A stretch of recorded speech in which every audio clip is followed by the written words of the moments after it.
Welcome to this week's Listeners' Questions with Denise Welch, where we are actually covering pretty much a bit of everything. Okay, first question is from Lisa and Derby. Hi, Denise and Caroline. I'm the mother of 2 teenagers. It's been 5 years since I split with their dad, and I've made efforts to maintain an amicable relationship with him. Now that my kids are grown up, do I still need to continue this? I personally feel I don't need to have any contact with him, but I'm concerned about upsetting my children, even though they're adults now. That's interesting, isn't it? It's a good one for you because you have a very, very blended family. Like when you ever have events and things, you're always there with... We do. I mean, it's very different for me than it is... What's the lady called? Lisa. Lisa.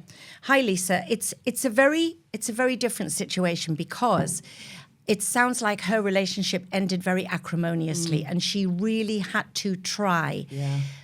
Ours was just the time had come, you know.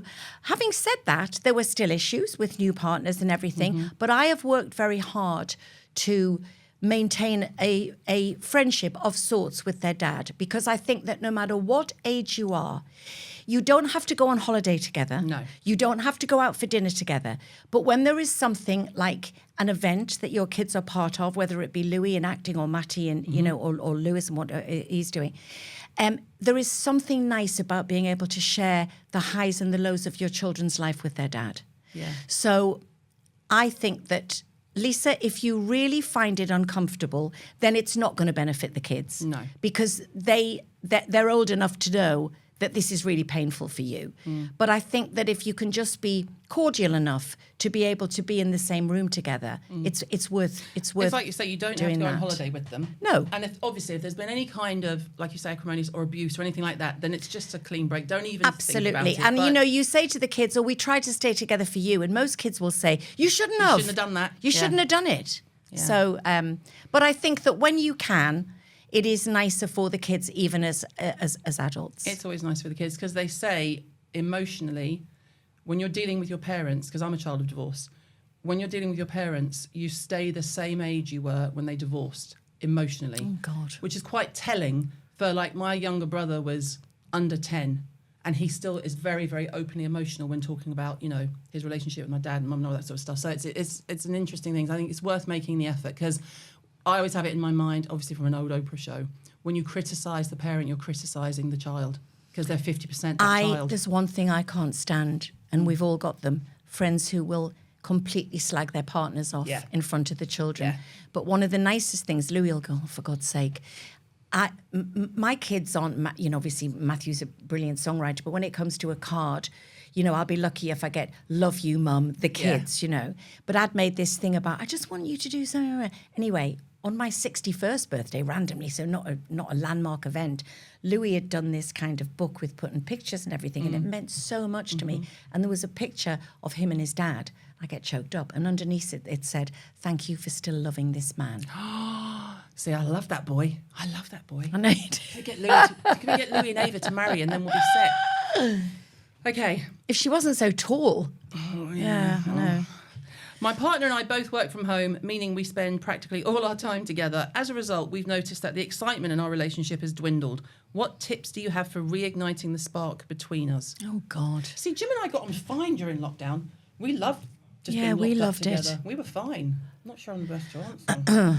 I suppose it's what you do when you work from home too. If you're both on computers in the same room all day, go to a different room, you know, do what they call, we call it the YouTube mullet. So when and you'd have the same if you're presenting here and this is all immaculate, but underneath you're wearing like knickers or shorts or something, you know. I mean, we really do enjoy each other's company, and we also loved that first lockdown because the same as you, we were very lucky. We did have a garden and we could bake banana bread, unlike, you know, many people who couldn't. It's very difficult, that thing about the spark. I think sometimes what happens is and I've been guilty of it, you stop caring. I mean, I'm somebody that I'm called a pajama file. Apparently there's a name for it now. When you walk in the door, you have to go upstairs and put your pajamas on for the rest of the night. And there are times when I've looked quite, you know, glamorousy in the day, and I get in and I go upstairs and I do take my eye makeup off and I've got my pajamas on and I think, poor Lincoln. I did that with Jim. Everybody else is. And I think that, listen, it's unrealistic to think that you're not going to do that. Yeah. But I think sometimes you should just try, and it doesn't mean that you have to... dating it as doesn't opposed mean to you have being to get together the in a toys long- out and the dress-ups and everything. But I think, you know, women particularly just love being told that in their eyes they're beautiful And I think you can complement each other and make yourself feel good and just step back and appreciate each other. I definitely have been so guilty of that, because mine is I have house clothes. I'm worse. And then I do pajamas. So I go in and I'm upstairs, bra off, comfy clothes on. Oh, yeah, bra off. Hair up, makeup off. And so I can come in from a shoot where I've had brilliant hairdressers and makeup, like Hannah Martin's done my makeup. And, you know, and I come in and I go, all right, love, straight upstairs. Everything It's else. I the come bra. down. Even if I've got an elastic bra, No. I've got to get it off. And then it's like going can't. from these sort of fairly big but kind of And then pert you're kicking them on boobs. your knees. Well, no, it's, like playing keepy-uppy. Playing keepy-uppy with your tits. Poor Jim's like, oh, there she is. Yeah, there she is. Okay, I'm a mum of two, aged 12 and 14, and I've recently discovered, oh, Jesus Christ, I've recently discovered that I'm unexpectedly pregnant again at 46 years old. This has been a huge shock, and I'm feeling overwhelmed, although a little excited. Any suggestions for navigating return to motherhood later in life? So this woman's going to have a 2-year-old and a 14-year-old and a 16-year-old. Okay, that's tough. I'd go to but church, frankly. I was 43 when I had Louis, which, as I said, was unexpected but joyous. But my reasons for not having him were because of being so poorly. But I have loved having a kid in my 40s. I really loved it. And it definitely does keep you young. Yeah.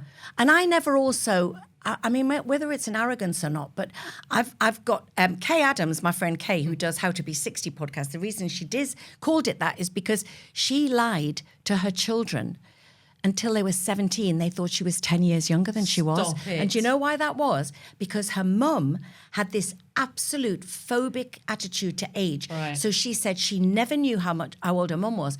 All of her life, whenever she said, how old are you, mum? She'd go, old enough to do such and such, or old enough for you not to be asking, or old enough for this. She never said her age. And Kay, when she had Charlie, was 39. She told everybody she was 29. 4 years. How do you... I never cared. Do you remember, I know you love a Real Housewives, do you remember when Lisa Rinna's mum said, you know, girls, when you get to be to my age and, you know, you're 84, and she does this whole thing, and then Lisa Linton, she goes, Mother, you're 94. Yes, that's right, you're 94. Oh, yes, Lisa Rinna's mum. What was she called again? I want to say was it Gladys? Something like that. I can't remember. What's her name? Yeah, anyway, we're massive Housewife fans. This is completely separate. But yeah, actually, we should have said, I would say enjoy it and embrace it. When you're older, I find you're calmer. You don't get as stressed having babies. And also, the other good thing is the other children, at least you can go and have a shower. Yep. Or lie Hold down your for half an sibling. hour. Whereas when you've got a toddler, you come downstairs and they've got pens in their eyes and up their bum and all sorts of things. So at least you can ask them to help. Speaking of bums. Right, My again. neighbour keeps shitting on the stairs when he's drunk. What should I do to get revenge? Oh, my God. Has Lincoln written that? Booty noodles. It's Lincoln written by Lincoln Townley. And you've scribbled wife out and put neighbour. I mean, short of doing a Sharon Osbourne and putting it in a box and posting it to them. Yes. Say it again. The neighbour. My neighbour keeps shitting on the stairs when he's drunk. What should I do to get revenge? I mean, When she says stairs, does she mean steps? It must be a communal hallway. It must be like a shared, like communal hallway flat, or like a block of flats, or a house that's converted. I don't think that is acceptable on a regular basis. I think we can all forgive a shit on the stairs when it's a one-off. It's a great strapline. I think we can all forgive a shit on the stairs. We can all forgive a shit on the stairs, but not as a regular occurrence. So what should she do? I think she should report him. I think she has to report him, and he has to either wear incontinence pants or go to AA. And change the carpet. Hi, CH. I think my boyfriend might be cheating on me. He is suddenly very protective over his phone and has been going away a lot for work. I might be overreacting, so I'm not sure how to confront him about it. What would you do? Confront him about it. Basically. If Who are you shagging? Yes, if there's a big pattern change in behaviour... What's going on? There is usually, as they say in the Northeast, a rabbit off somewhere. Not absolutely 100%, but if a person has been quite open about a phone and suddenly starts putting it face down and always taking it to the bathroom, it may not be an affair, but there's something in his life he doesn't want you to know a big about. Surprise party for you. Absolutely. But yeah, I would confront them. I mean, it's us. What would we do? Of course we would. Yeah. The other thing is, though, with Jim, and I think with Lincoln too, Jim's so transparent. I would know he fancied someone before he did. Yeah. And I would I would know he was thinking of having an affair before he did. Yeah. Completely. And I'd be like, what are you thinking about? What are you doing? I know. Do you know what? I just love that freedom of not, some people may say naive. I love the freedom of not being a person that's going to check a phone and everything. I love having this later in life love that I have, that never enters my head. It doesn't enter my head either. It really doesn't. No, I mean, I joke with Ava and say, when the kids leave and you've got more room, and we occasionally won't sleep in the same room because Jim snores like a freight train. Well, I'm snoring. I'm in the snoring room sometimes. We're in the snoring room, and Ava came up to me. She was like, Mum, I know you and Dad are getting a divorce. And I was literally like, what? What are you talking about? Well, I know Dad slept in the other room. And I went, Ava. And it went on for a while because I took a while for it. And she went, I know Dad's been sleeping in the other room. I went, Ava, your dad snores like a freight train, love, and I need my sleep.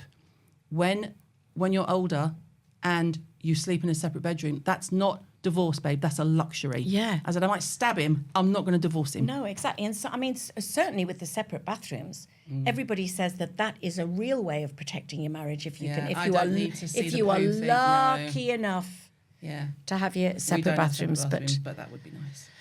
I feel like I've lost myself in my marriage and forgotten who I am outside of being a wife and mother. How can I reconnect with my own identity?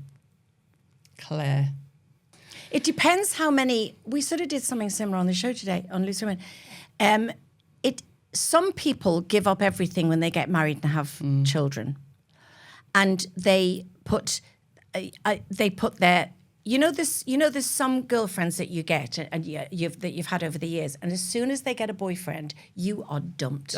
Done. You are about dumped. The boyfriend. Yeah. So maybe this is what this person has done, and I know life takes over, and it does become more of an effort to even see your nearest and dearest. But I think it's up to her to make a concerted effort, and it always sounds so.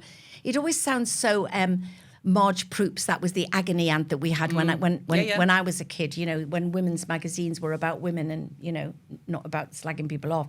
And they would always say, join a group, but sometimes I think, if you have lost your circle of friends, go to, I love watching that swing dancing now, I love swing dancing. Go to a swing dancing class. So good. You don't need to go with your partner. You can go on your own. There's loads of holidays now. Maybe your partner doesn't like adventure holidays. I don't, but some people do. So there are groups where you can go on your own and go on an adventure holiday and just do something just for you. And if it's a thing about, kids, get someone else to babysit your kids. If you don't have the relationship where he's going to do 50-50, get someone else to look after your kids. Absolutely. And go out for the day and turn your phone off. You are going, we did this topic today, is having holidays on your own without the children selfish?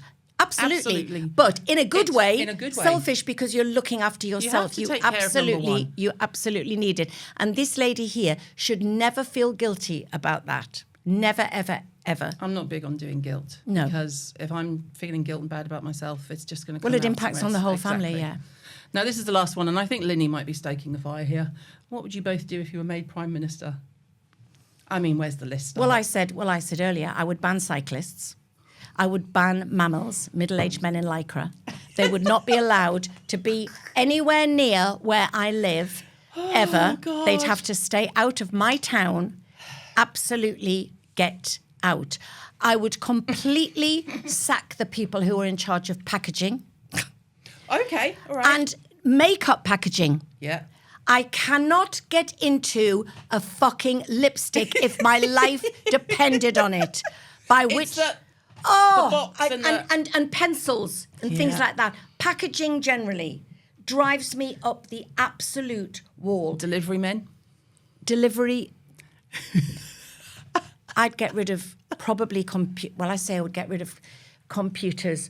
I would make it a law that if you phone someone, you've got to speak to a human being. You really have to speak to a human. And also what I'd get rid of are the speeches that they have when you now get rid of a human. Hello, Denise Townley, and welcome to blah, blah, blah. Yeah. It's like, please stop talking like that. It's not your real life. You've got it on a script there and you're driving me absolutely crazy. I can't cope with lots of things and with technology. I can't cope with AI. I want that to bugger off and go away. It's one of those questions that, as you just say, you could probably talk all night about the things that that I would ban? Tax What would small, you? big businesses. Yeah. Beef up the NHS. Fire everyone in charge that's made money from the Tories for the last 13 years. I mean, where'd you start? Number one thing I would do would take away any kind of lack of autonomy for women in their bodies. Mm-hmm. Oh my God, absolutely. Like you can shove it I up would your take, ass. and I would take away any unelected people. Why is this whole world now House of run by Lords. unelected people? Yeah. We now have the World Health Organization who's going to take over our lives and everything, and I can't bear that. I wouldn't let certain people in government be made a lord so that they can become minister again, like David Cameron. How do we get? I went, what do you mean, Dave? I went into a meeting. I came out and Jim messaged me and he went, have you seen this? And I was like, what do you mean David Cameron's back? What do you mean he's back? I thought he fired I know, left. but it was the same with Tony Blair. And I would make everybody pay back all the money that they made by During dealing in COVID. other people's pain during Yep. COVID. I Yep. would make them pay every penny back of Yep. that. How come Matt Hancock's landlord bought a house for £2 million, pub landlord? Come on, guys. I'd make Matt Hancock illegal.